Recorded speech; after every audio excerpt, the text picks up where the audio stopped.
Hi, I'm Femi OK. Today on this stream, we check in on Afghans who fled Afghanistan back in August when Western forces left and the Taliban took over.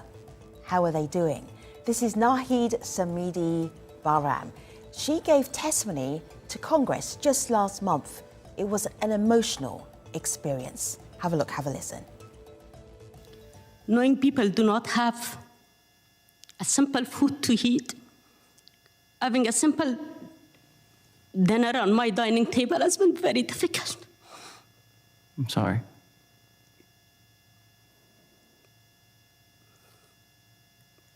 Knowing people do not have access into their bank account, and I being able to get my paycheck has been very difficult. So I think it's a time for us to understand the importance of humanitarian aids for Afghanistan and knowing that we should not let the people suffer anymore.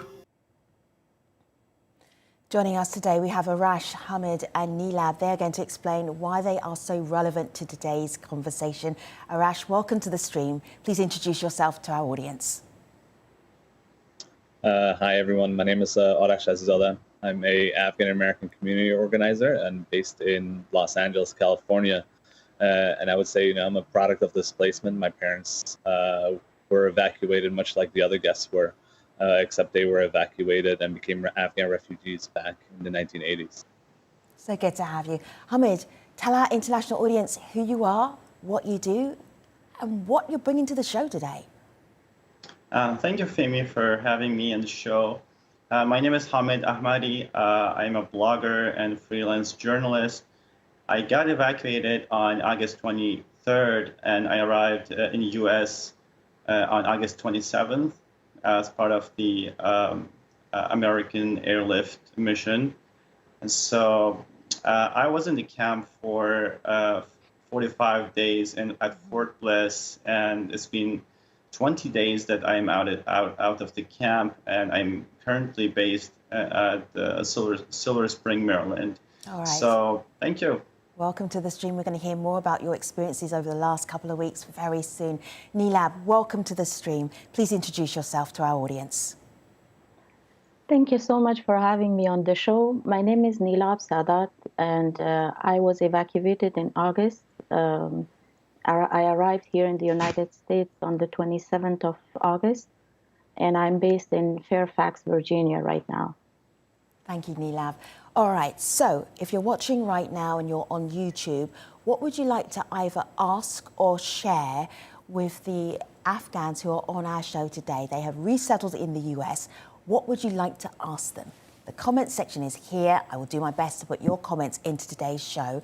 Hamid, if you were going to be truly honest, very candid, how is resettlement going for you? Well, it's definitely better after a very long time of staying in the camps, around 45 days. Finally, I started to feel relieved a little bit, knowing that I'm getting resettled in one of the American cities. So that was a big relief, actually. But the thing is, the resettlement has its own challenges. It's not easy. We need to go through a very long and sometimes slow-going process of resettlement. There are some problems because I think it's the nature of any kind of resettlement, any part of the world, because it's not easy to feel like home where you go to a foreign country to get resettled. I think part of the problem is natural. We need to go through this experience, but also I think due to a large number of Afghans got evacuated recently and the low number of agency, I kind of feel that there are some problems. I think there are some problems in terms of housing. I can see I'm in touch with other Afghans who got out of the camp recently. They also have some issues with the housing and other issues. So I think like in my case, I still don't have my own apartment yet, because you need to face some problems if you don't have credit history with the renting and leasing and stuff. So you kind of face these kind of, because housing is one of the most important, one of the, I would say it is the first thing that we need to get in order to get resettled. So there are some problems in terms of housing. There are some problems in terms of we don't know yet when we're going to get our social security number. We don't know yet when we're going to get our work permit. So these are some issues that I think we all Afghans share as Afghans who got out of the camp recently. Arash, these are all everyday entry points for life in America. But when you start to break it down, what you can't do if you don't have the information or the documents, can you explain that for our international audience?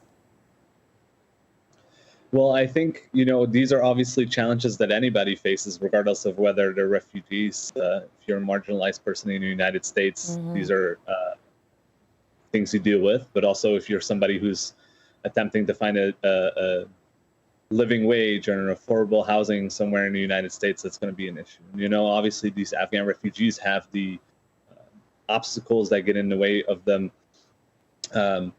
in regards to having to be displaced, having to find human dignity and safety and refuge here in the United States. And then they come here where there was a level of unpreparedness. The evacuation that happened in August was ad hoc. It was not prepared. That's why the other guests on this show, and so many other thousands of Afghans had to sit at military bases, have a very uncomfortable stay where they had to, wear the clothes that they fled with, where they did not have access. For example, one of the issues that we're dealing with is access to winter clothing, because they're essentially sleeping in ad hoc and tents across military bases in places like Wisconsin, where we understand it can get very cold in the winter. And so these are just some of the obstacles that these folks are facing. And that's just the short-term view. That's the issues we're dealing with in November and December of 2021. And then, some of the issues that we're trying to assist as a community organization, as community members, is getting folks resettled, making them a success story in the United States. But there are many obstacles. Many of them are governmental, because the United States government on both a federal and a state level has not stepped up enough to accommodate them. I am going to show our audience on my laptop the states receiving Afghan refugees, some of the biggest states here. In California, over 5,000 Afghans in California right now. In Texas, over 4,000. In Florida, over 1,000. And look at the northern states. It's already getting a little chilly around the DC area, which is here, which is where Nilab is. But up in the northern states, if you fled from Afghanistan in August, can you imagine? What do you have? What do you have with you if you're up in these northern states here? I would love you, Nilab. You sent us some pictures of your journey from Afghanistan to the United States. I'm going to start with one at the airport. Will you talk us through what happened? Let's start with that first picture. What are we seeing here, Nilab? Well, it was one of the traumatic experiences of my life when we arrived to this point. And I took this picture. I was so exhausted and tired. My kids were, this is my oldest daughter, Sana, and you can tell from her face how furious and how tired she looks, because we faced some really grim conditions since we decided to leave Afghanistan.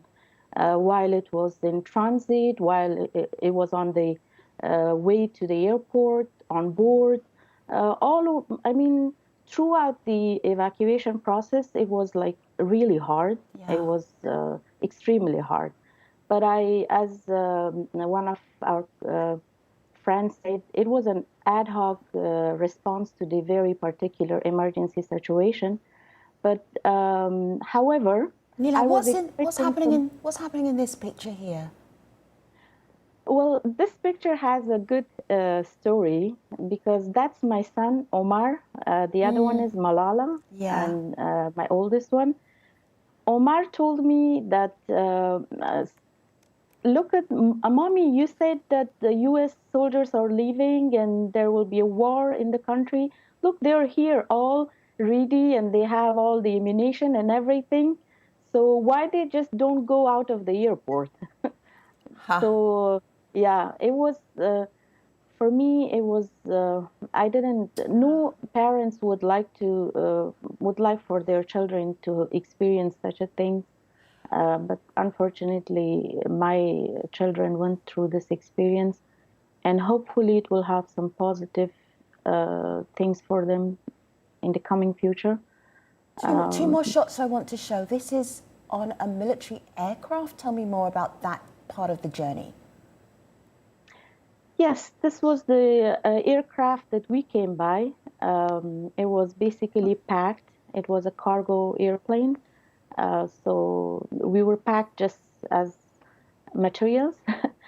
And the good thing, well, when we just moved into the plane, the officers and the people there would say, move forward, because your sisters and brothers are waiting outside and we have to evacuate them as well. So that sentence would give us more strength, and we would just even shrink ourselves and make more places. We knew what's happening outside, and we had to deal with it, and we had to accommodate. I want to bring in a new voice into our conversation. This is Jennifer's voice. Jennifer is basically calling out the United States for not being prepared, not being ready to help the Afghans that had to flee their country. This is what she told us earlier. Hamid, I would love you to comment off the back of Jennifer's video. Although the United States has long been preparing to withdraw from Afghanistan, the United States was not prepared at all to deal with the massive influx of Afghans that were going to come as part of the resettlement process. It's very difficult for Afghans still to apply for asylum. It's very expensive for them to do so. They have to go to third countries. People are stuck in a bureaucratic mess. It is so hard, and this is so unnecessary. And President Biden can undo so many of these regulations with the signature of his pen, and he chooses not to do so, and we don't understand why. Hamid, when you arrived at your camp, they were still building it. I think that was really true, because the influx of Afghans who got evacuated from Afghanistan was, immense, and that's obvious that the American government was not really prepared for such amount of Afghan refugees pouring into the U.S. and other, processing centers in Middle East and Europe. I think the influx of Afghans actually outpaced the screening process and other process, and because every Afghans, they need to go through a different layers of screening, vetting process, and medical checkup.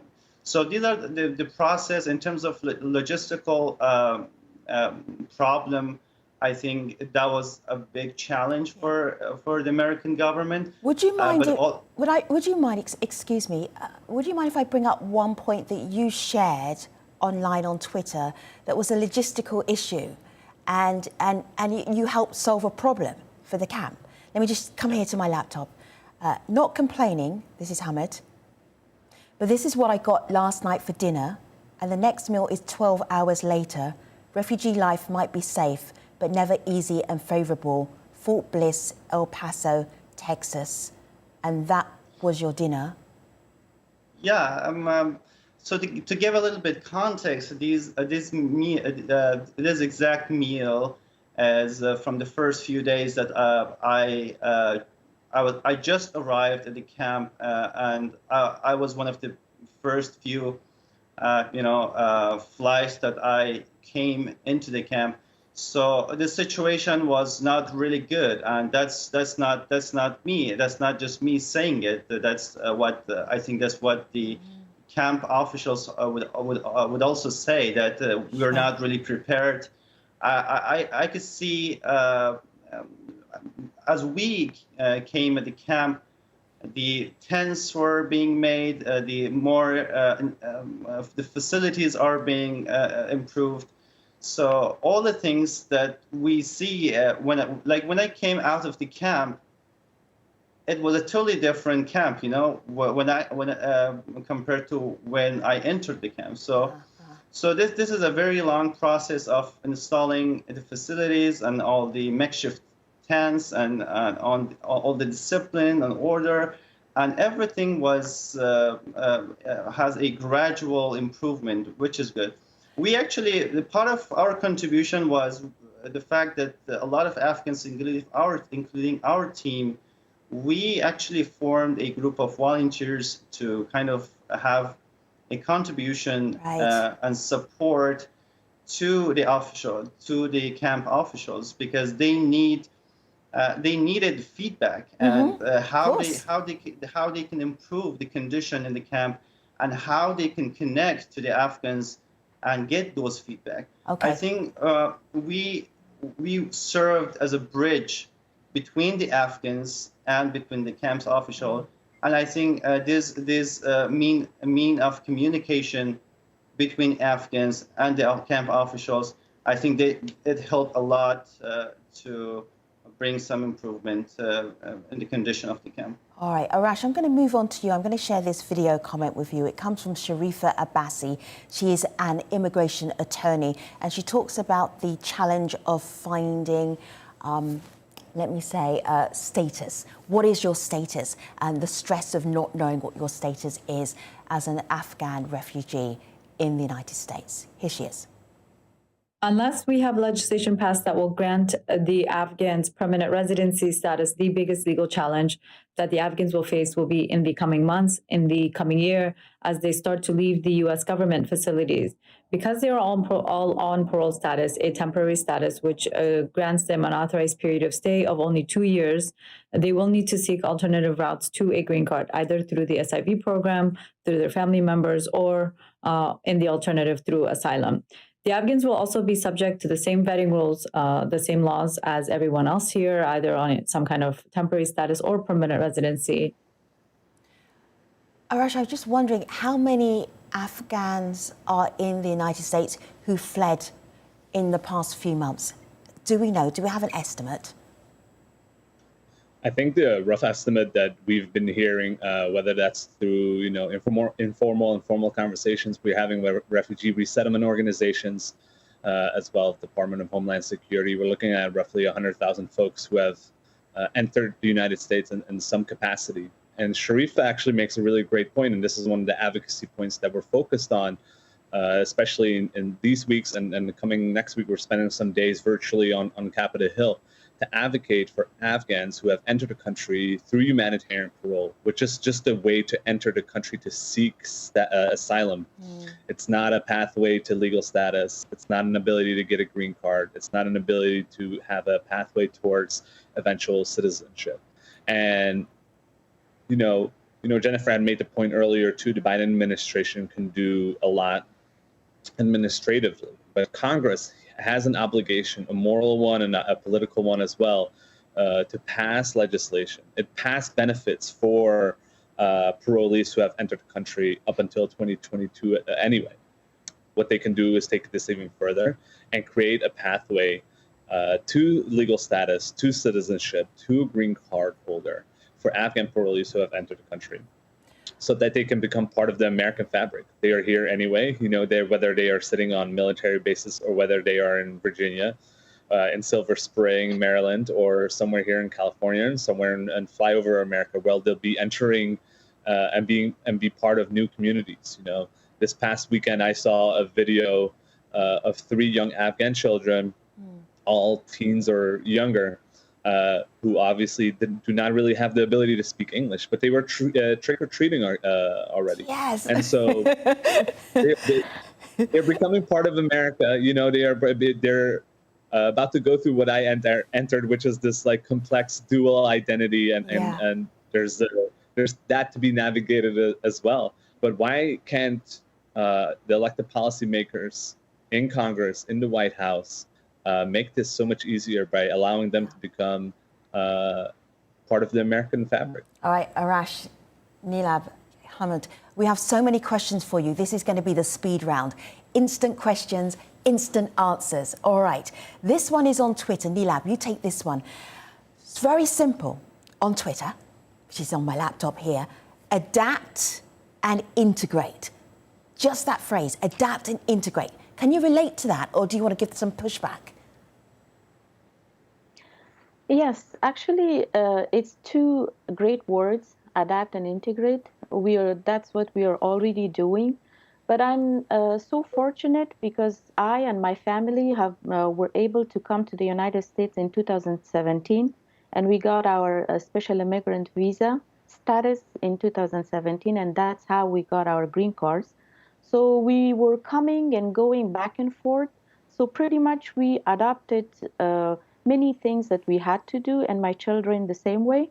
And my children were very lucky and fortunate to go to an international school in Kabul, where they got to learn the language, and now they're adapting pretty well.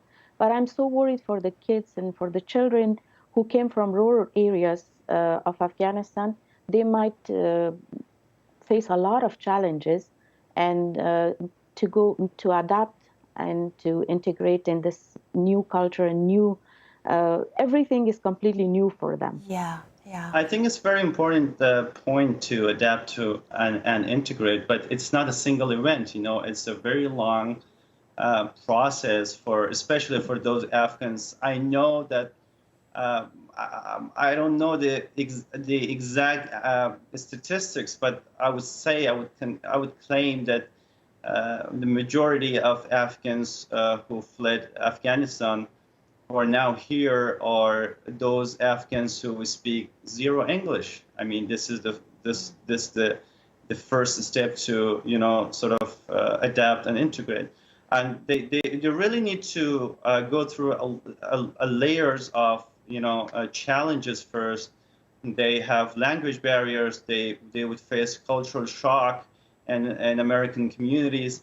And I think this is a very long-term process. It's not that Afghans wouldn't like to adapt and integrate, but I think we need to be patient, at least for a majority of Afghans to sort of, they need infrastructures, they need education, they need trainings, they need to have, you know, other services until they kind of feel themselves into the American communities and start to adapt and integrate. So for part of Afghans who already worked with the Americans, either American government or American NGOs, it could be much easier to adapt and integrate, but it's a very long term process. Okay. I want to show something to you, guests and also audience. There was a poll that was done quite recently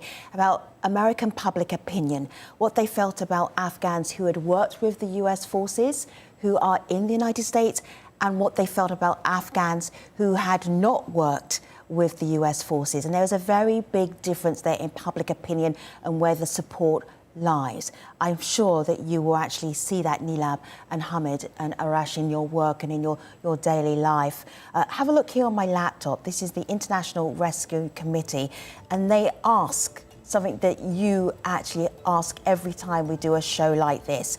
How can I welcome Afghans to my community? You can donate, you can volunteer, you can translate, you can house a refugee family, you can hire a refugee if you're a business owner. So many ways to help.